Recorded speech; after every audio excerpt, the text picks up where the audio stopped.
بسم اللہ الرحمن الرحیم الحمدللہ رب العالمین اللہم صلی علی محمد وصلی علی فضل الانبیاء والمرسلین وصلی علی خاتم النبیین والمرسلین۔ سامعین کرام، 9 محرم اور 10 محرم کی نسبت سے ایک انتہائی قیمتی لاجواب وظیفہ لے کر آیا ہوں۔ ایک ایسا وظیفہ ہے جو آپ کو کوئی بھی نہیں بتائے گا۔ انتہائی لاجواب اور پاورفل یہ وظیفہ ہے۔ یہ والا وظیفہ جو ہے، اس کے 3 خصوصیات ہیں۔ نمبر 1 کہ یہ وظیفہ جو ہے صرف 2 دن کا وظیفہ ہے، مختصر سا یہ وظیفہ ہے۔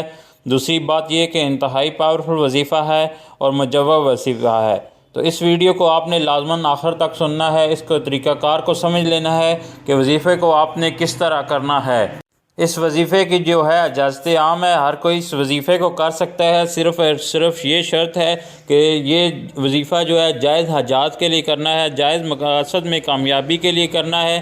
اس وظیفے کو آپ اپنی جاب حاصل کرنے کے لیے کر سکتے ہیں، روزگار میں ترقی کے لیے کر سکتے ہیں، کاروبار میں ترقی کے لیے کر سکتے ہیں، تجارت میں نفع حاصل کرنے کے لیے کر سکتے ہیں، ذاتی مکان کے حصول کے لیے کر سکتے ہیں، بیٹے بیٹیوں کے رشتے کے لیے کر سکتے ہیں، اچھی جگہ شادی کے لیے کر سکتے ہیں۔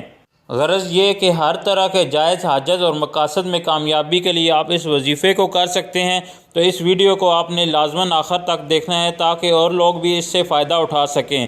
تو 9 اور 10 محرم کے دن کا یہ وظیفہ ہے، یہ صرف 2 دن کا وظیفہ ہے۔ اس وظیفے کو آپ بعد نماز ظہر، بعد نماز عصر کسی بھی ٹائم کر سکتے ہیں۔ کوشش کریں کہ بعد نماز ظہر کر لیں، کیونکہ اس کے بعد جو ہے عصر کی نماز کا جو وقت ہے، یعنی کہ یہ جو وقفہ آتا ہے ظہر کی نماز کا اور عصر کی نماز کا جو وقفہ بنتا ہے، یہ ٹائم پیریڈ کافی ہو جاتا ہے۔ تو آرام سے آپ وظیفے کو اس ٹائم کے اندر کر سکتے ہیں، ورنہ بعد نماز عصر بھی آپ اس وظیفے کو کر سکتے ہیں۔ زیادہ لمبا چوڑا وظیفہ نہیں، مختصر سا یہ وظیفہ ہے۔ تو آپ نے یہ کرنا ہے کہ اول و آخر جو ہے آپ نے اس وظیفے کی ایک تسبیح جو ہے درود پاک کی کرنی ہے۔ جو بھی درود پاک پڑھنا چاہیں وہ پڑھ سکتے ہیں۔ کوشش کریں کہ درود ابراہیمی پڑھیں۔ اگر آپ درود ابراہیمی نہیں پڑھتے، کوئی اور درود پاک پڑھنا چاہتے ہیں تو وہ بھی درود پاک پڑھ سکتے ہیں۔ کوئی بھی درود پاک آپ پڑھنا چاہتے ہیں، لیکن ایک تسبیح آپ نے اول و آخر کرنی ہی کرنی ہے۔ تو سب سے پہلے آپ نے ایک تسبیح درود پاک کی کر لی۔ اس کے بعد جو ہے آپ نے آیت کریمہ لا الہ الا انت سبحانک انی کنت من الظالمین، اس کو آپ نے جو ہے 300 مرتبہ پڑھنا ہے، اور آپ نے کوشش کرنی ہے کہ زیادہ سے زیادہ جو ہے سجدے کے اندر آیت کریمہ پڑھی جائے۔ جب آپ تھک جائیں تو 2 زانو بیٹھ جائیں، تشہد کی حالت میں بیٹھ جائیں اور تشہد کی حالت میں پڑھ لیں، لیکن کوشش کریں زیادہ سے زیادہ سجدے کی حالت میں آیت کریمہ پڑھیں۔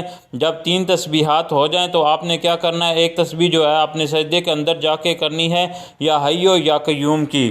یہ اللہ تعالیٰ کے 2 نام ہے اور انتہائی بابرکت نام ہے، ان کی آپ نے ایک ایک تسبیح سجدے کے اندر کرنی ہے، یا حیو یا قیوم کی، اور آیت کریمہ پڑھتے ہوئے اور سجدے کے اندر یا حیو قیوم پڑھتے ہوئے اپنے مقصد کو اور اپنی حاجت کو ذہن میں رکھنا ہے کہ اللہ تعالیٰ میری اس حاجت کو پورا فرما دیجئے، اور یہ میرا مقصد ہے، اس کے اندر مجھے کامیابیاں عطا فرما دیجئے۔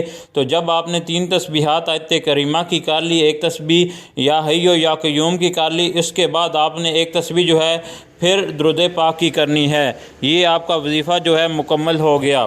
تو یہ دوبارہ بتا رہا ہوں، غور سے سن لیں، سمجھ لیں، اس وظیفے کا طریقہ کار دوبارہ سمجھا رہا ہوں، اور سمجھ لیں کہ سب سے پہلے آپ نے ایک تسبیح درود پاک کی کرنی ہے۔ جو بھی درود پاک آپ پڑھنا چاہیں پڑھ لیں۔ اس کے بعد 3 تسبیحات آپ نے آیت کریمہ کی لا الہ الا انت سبحانک انی کنت من الظالمین، اس آیت کریمہ کی کرنی ہے۔ اس کو جو ہے آیت کریمہ سکرین پر لکھی ہوئی نظر بھی آ رہی ہوگی۔ تو 3 تسبیحات آیت کریمہ کی ہوگی، اور کوشش کرنی ہے کہ آیت کریمہ زیادہ سے زیادہ جو ہے سجدے کی اندر پڑھ لیں۔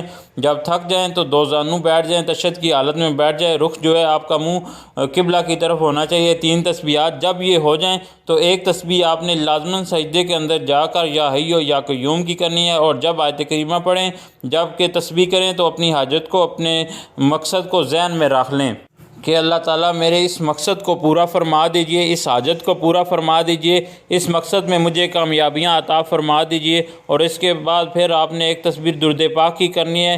یہ آپ کا جو وظیفہ ہے مکمل ہو گیا۔ تو وظیفہ مکمل کرنے کے بعد آپ نے کیا کرنا ہے، دعا مانگنی ہے، اور دعا اس طرح مانگنی ہے کہ جس طرح مانگنے کا حق ہے، کہ رو رو کر، گڑ گڑا کر، خلوص دل کے ساتھ، کامل یقین کے ساتھ آپ نے مانگنی ہے، کیونکہ اگر دعا جو ہے ہم تو مکمل توجہ کے ساتھ نہیں مانگیں گے، مکمل یقین کے ساتھ نہیں مانگیں گے تو پھر اس کے اثرات نظر نہیں آئیں گے۔ تو آپ نے کیا کرنا ہے، اگر وظیفے سے مکمل فائدہ اٹھانا چاہتے ہیں تو جو دعا ہے آپ نے مکمل یقین کے ساتھ مانگنی ہے اور مکمل توجہ کے ساتھ مانگنی ہے۔